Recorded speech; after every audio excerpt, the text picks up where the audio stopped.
Hi, I'm at the Marta Maria College and we're going to check out some electronics projects because the kids here, as part of their higher school certificate, are doing an electronics thread and they've invited me over to check out the projects. Let's go.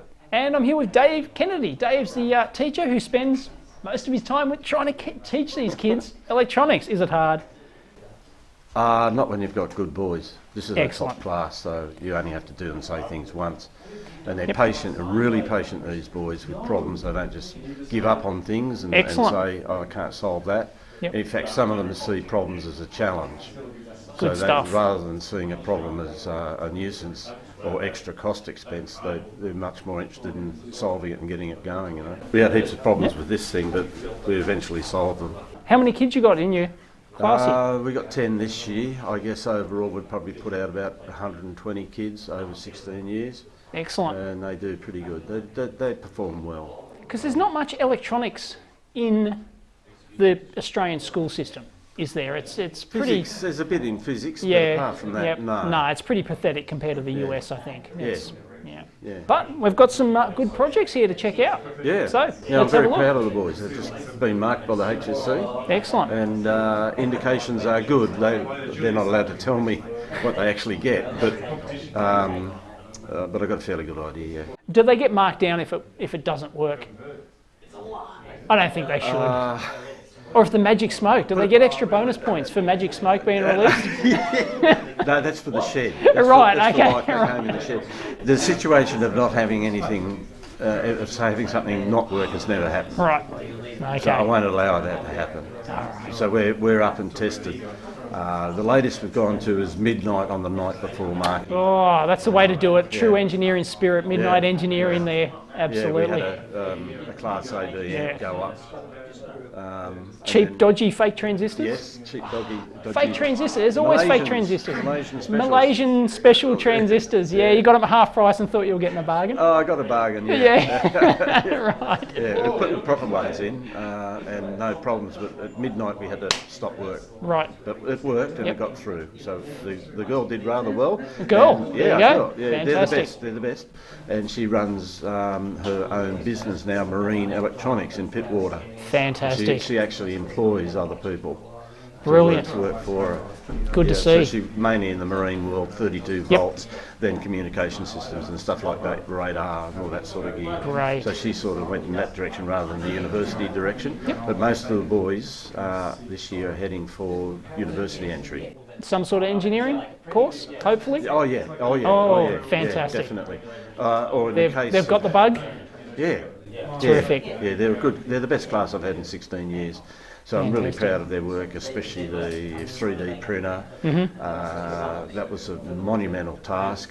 The different sorts of amplifiers that we've experimented with, ultra low noise, class AB amps, tricky with transient current adjustments and things like that. They can be really temperamental. Absolutely. Class A amplifiers, engineers test benches, I really like those because the boys contacted the university and said, what would I benefit from building myself for my university entry next year? Their voltage supplies and their frequency generators and all this sort of stuff. Love test gear. Yeah, test gear, pure test gear. And then the electric bike, that's a real novelty.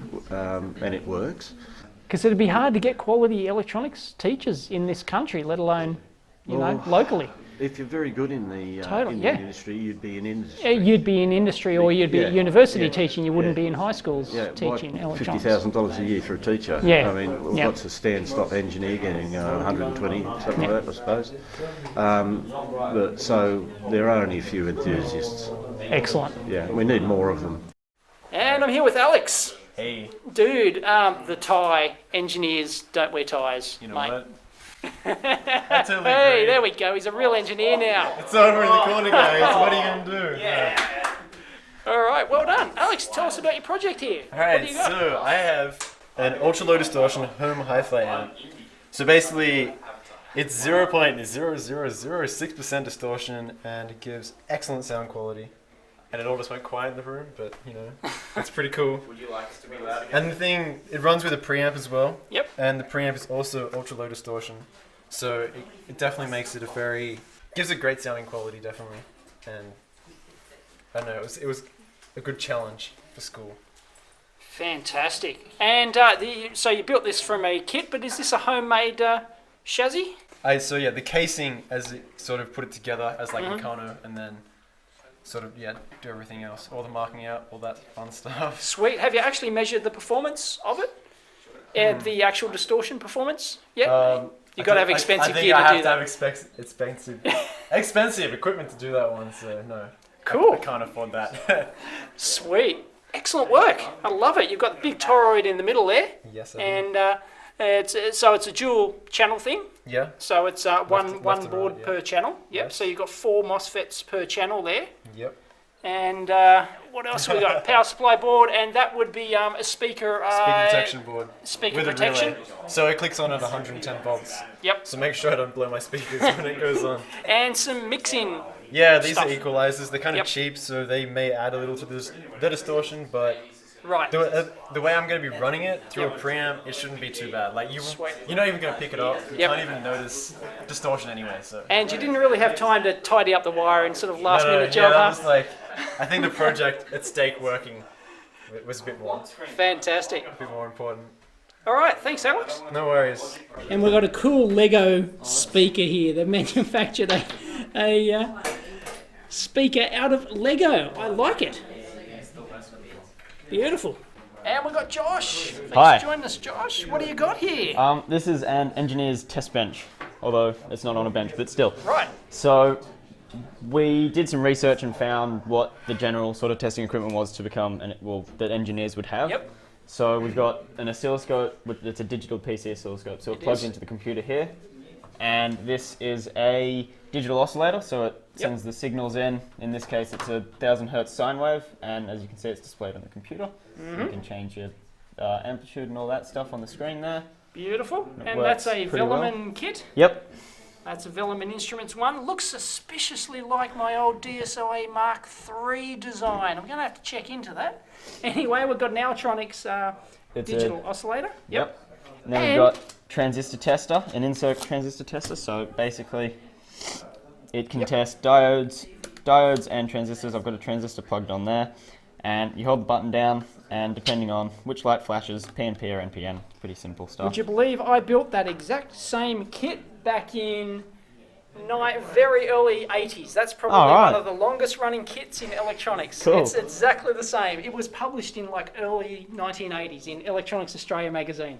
Right. They still sell it. It's amazing. So logic probe, Logic pretty probe. simple. Brilliant. Turn it on, green light's low, but it's not plugged into anything, so you'd attach that to an IC leg and attach that to the ground, and it'd tell you what logic state it's in, basically, and if it's changing between high and low.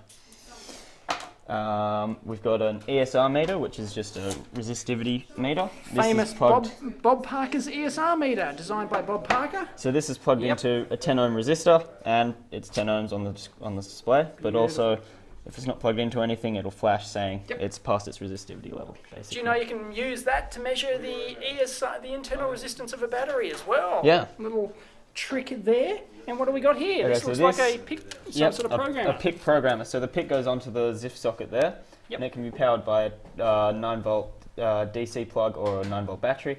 And basically that plugs into the computer, and you flick it on, and basically load up a code and program PIC straight from that. Then we've got 2 power supplies. One's a multi-rail power supply, and this is a 40 volt 1 amp power supply. So there you go. So you've got volts and amps, and you've got current limiting down here, and you can turn your load on and off. So that's Mal's here, by the way. Hey, Hi, Mal. everyone. I'm Mal's back. Yep, he's back. If you remember, Mal, any update on the electric car? No, not really. No, the electric ute? I've You were going to build changed another job one? and just been too busy, really. I sold the ute with a view to making a high-performance car. That's right. I've got the design, but not the cash at the moment. Money, yes. Money. And money and time, right? And time. Time's always good. There you go. Sorry about that. Hey, Josh. all right. So then there's the other power supply. It's multi-rail power supply. So you've got set values on each rail. I got one so of them. You can power 2 different things. Yep. Different volts. Pretty simple. Sweet. And Finally, it's an energy meter. it is an energy meter. I've had this power supply plugged into the energy meter, I think, for 2 days or something. It obviously doesn't use much And when it's not it's powering anything. accumulated 27.1 hours. Yep. And it's done 0.044 of a kilowatt hour, which isn't much. Couple of, So not even a it's still $0 Yep. at the moment. So yeah, Absolutely. that's everything, I think. Cool. And what are you going on to after you finish your HSC? Do you know? Well, I've applied to do a couple of engineering courses. I don't Yep. know which one exactly. I was thinking maybe mechatronic engineering with a double degree in computer science, something like that. Right. Okay. Robots. Yeah. Right. Cool. Everyone wants robots. Robots Of course, are cool, right? yep. Yeah. Cool. Thanks, Josh. All right, thanks. All right. And we have Kelly. Thanks for joining us, Kelly. You've got a rep wrap. Yep. Cool. Tell us about it. It's a 3D printer. The basic idea of the whole project is to be able to print its own parts. So that's Yep. what all these black plastic bits are. So they were custom printed on another rep wrap? Yep. Excellent. So you got somebody else to print those for you? No, I bought it from a retailer. But Oh, okay. Yeah, right. But they were actually printed on a 3D printer. You can actually see the layers on there, and that's the idea of the rep wrap, right? Is Yep. that it can replicate itself pretty Yep. much. I think what percentage of parts on here can be replicated? Like 80% or something? I'm not sure, but they're always getting more efficient with it with newer designs. I'm Yep. about 2 models behind right now. And how long did it take you to build this thing? It took me a few months to construct it all. It took me about a month to build the circuit board up top, and it took me months of testing and fiddling around with it. Yep. Did you have any problem with your belt tension and stuff like that? I had So I problems. see, is that how you adjust the belt tension with that loop there? Yeah, Right. I had problems with everything. They're temperamental, these things. So what's the controller on it? Is it a It's an Arduino Mega. Arduino Mega? Yep. Yep. And I built the shield for it, which is called Nice. Ramps 1.4. Has a lot of surface mount soldering. So. Right. Is this there's a lot of people who build different types of rep wraps. Is this like the most popular one? Do you know? Or? Basically, last year this was the standard when I Right. started. Okay, when you started, but they've probably made Yeah. changes and stuff like that. Yeah. What are these controllers here? That's a PC Yeah. used as a power supply. Yeah, and I just modified it. Okay. PC power 12 supply. volts at 5 amps. Nice. Awesome. Thanks, Kelly. That's a rep wrap, if people haven't seen it. Beautiful. Are you going to continue to work on it? And tweak it and Yeah, Yep. my friends are pressuring me to print stuff all the time. print stuff all the time? Yeah, as soon as they know you've got one of these, they'll be, they want stuff printed. And what are you going on to next year, do you know? Mechatronics engineering. Mechatronics. Excellent. Where at? Do you know? Don't know yet. UNSW, University of Sydney or UTS. Right. Cool. Good luck. Thanks, mate. And you can see the 3D printed wheels, cogs in there, designed to drive the extruder head down in there. And there's the head under there. And we are trying to get it working, folks, but unfortunately the white coat syndrome has kicked in, and no, it refuses to do anything, unfortunately. Wah, wah, wah, wah. All right, we think we got it working. We think we've avoided the white coat. Hit it. Woohoo! I was going to say your head's a long way above the surface, but no, it's coming down, is it? Oh yeah, I just adjusted it up just so it's All right.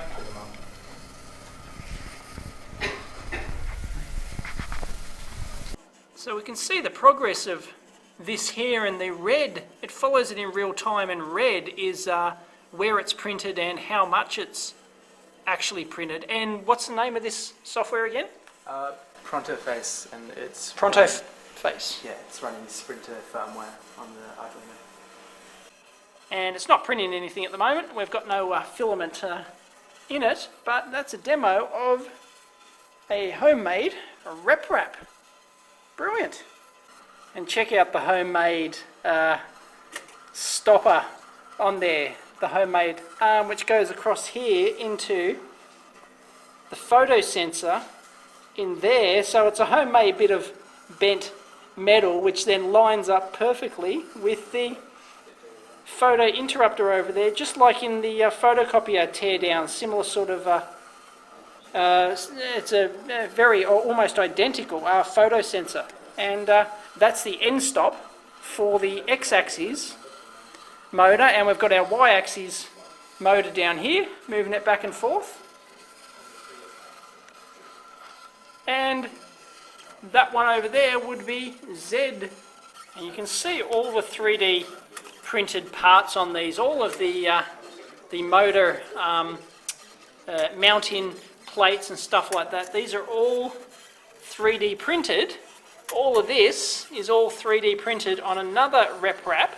So you can see how it's almost self-replicating for all of the plastic parts for this thing. They're and all of the and the cogs in there, and the head and the mounting plate for the head and everything like that. It's all printed on another rep wrap.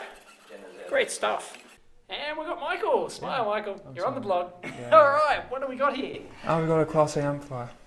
Class A amp. Yeah. Excellent. This is based on the silicon chip design. Yes, it is. 20 watts. And Yep. can you tell us what's in here?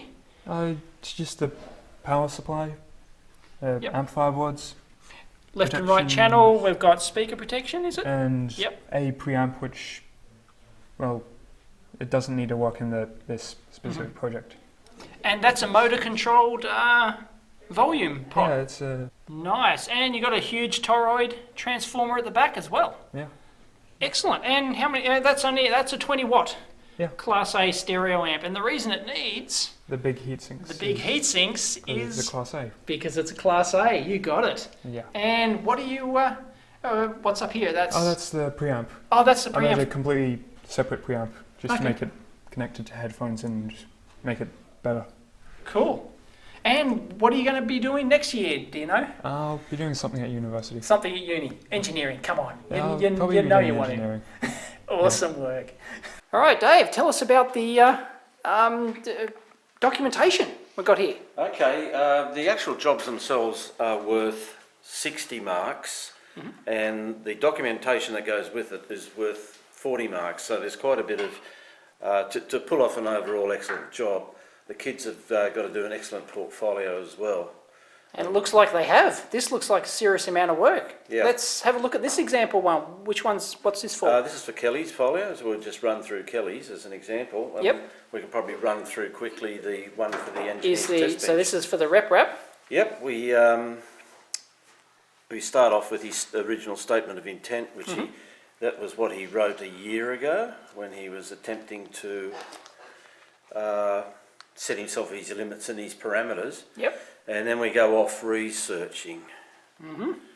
This is, thesis type stuff. This Oh, is yeah. really serious business, and these are Oh, high yeah. schools. Yeah, it's a high school. Sometimes Fantastic. you pinch yourself to remind you. So there's quite extensive, because the person, ironically, the person that marks this portfolio may not be an electronics person. They don't understand it. They don't understand it. And by the way, kiddies watching this, a big tip, include photos in your documentation. Not only does it take up room, but it looks impressive as well. Yeah, it don't have to be too big. Yeah. No, photos really make it. But this is really very professional. So I'm we're impressed. still very early on Yeah. in the process. The graphs, I've always said, there's nothing better to include in documentation than a good graph. We're still in research, strangely enough. So we're looking here at milling machines and Right. 3D printers. So this is still the research phase. We yeah. haven't even got on to the No, we design haven't. phase. No, we haven't done any design work yet. Oh, man. Kelly has to evaluate, the students have to evaluate the research. We put it in a different colour so people know that it's not plagiarised, because plagiarising Sure. is a sin to all sciences. It is. And then he makes his selection, starts making his selection, starts coming up with some prototypes. Brilliant. And then we're into it. Fantastic. So we're into the schematics, we're into the surface mount board that took such a long time to do using magnifying glasses and, of course, as you know, and tweezers. The board that actually came with the job didn't work, strangely enough. Oh, So he had to build this new one. right. So now we continue, and now the bulk of the folio has to be proof that he built it and his rather clever teacher didn't. Right. So he has to keep a complete record, both descriptive and photographic, of what he's doing. Terrific stuff. Wow, there's a lot of... There's Dave at the shed. Brilliant. And Bill, an aeronautical engineer who was in town, so he helped us straighten up the frame basically and get to within a couple of half a mils of tolerance. Yep.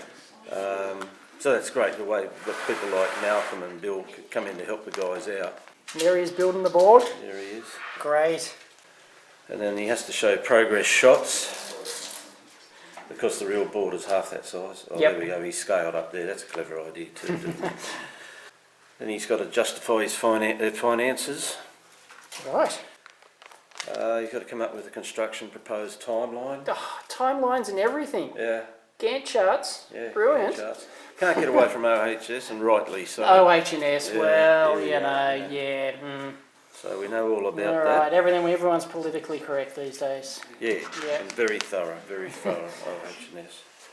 This is great, design and modification. Yeah, so now he has to explain how Wow. he's had to modify things. This is where you score the most marks for your own Right. intuitive work. You've got to Explain document You've everything, got to yeah. document everything. Absolutely. His conversion of the computer power supply to make it think that it's talking to a computer. Yep. With the auto startup, we had a bit of trouble configuring resistors for that. Yeah, they can be a pain. Yep. And then he has to list all the computing skills, broad skills that he's used. That's compulsory. Right. You can't handwrite this stuff anymore. Okay. And most important of all, at the end of the whole process, you have to evaluate how you feel you've gone, comparing and reflecting back to your statement of intent. Got it. Okay, that's most important. And how you did compared to your Gantt chart, your timeline. Yeah, exactly, actual. And were you over budget? I forget actually. I think we're pretty around about the $1,000 mark. Very impressive. And how long did the documentation take you? Throughout the entire thing, so it's about a year. About a year to document and build this thing. Awesome work, well done. I was never doing stuff like this at high school. I wasn't doing that at TAFE. Unheard of. Yeah, I know. We were barely doing this in TAFE and uni. I mean, this is, it's not technically hard, like compared to say a uni thesis or something, but it's a similar amount of, It's a work. huge commitment, It's a yeah. huge commitment. There we go. So they've got to start right back at Yep. the basics. Yeah, I mean, it's, I feel that may have been why the marking took so long today. That I don't think the gentlemen were too familiar, yep. and I think they called in the senior marker because they may have felt overwhelmed and needed some guidance as to what to actually do. I'm not sure how a non-technical person could mark technical material. They're trained is Like the this. answer. Right. After 16 years of being in it, the results that they hand out are pretty much the way I deal the cards. Okay, Pretty much. so they're fairly close to spot Yeah, on. there's been no major anomalies. And it is easy to pick if somebody's done their documentation at the last minute and it's just all BS, right? Or Yeah. stolen from somewhere else. Yeah. So these kids have done great. Yeah, there's a huge amount of work here. It's Massive. It's quite a bit to mark them. I've got to sit down and read them all now. Yeah. But this sort of documentation, skills in this sort of documentation is very important in the industry. Oh, yeah. And, it's super valuable to learn the value of doing documentation like this. Yeah. And then you take that into industry and it's, Yeah. it really helps you. It makes you stand out from old fuddy-duddies like us who never used to do documentation, right? It is all... If I was starting out, I'd take that to my first job interview. Of course you would. Well, that's- Without hesitation. If he goes to UTS, they like a portfolio as well. Yep. In particular, especially if you're a bit short on the marks. So if you were short on the marks, that would probably get you over the edge, right? It has in the past, yeah. Yeah. What's actually happened, a few kids have carried their portfolio in. And they've... And Kelly has entered into a Young Engineer of the Year award at Wollongong University too. Nice. So his portfolio will be sent down there and judged with others. And it's a $500 prize, but more importantly, there are people from all businesses down there, Yep. industry. They're looking for young people to put on as cadets. And then your final evaluation once again. So all the boys have gone through that same process and they're all about 80 pages.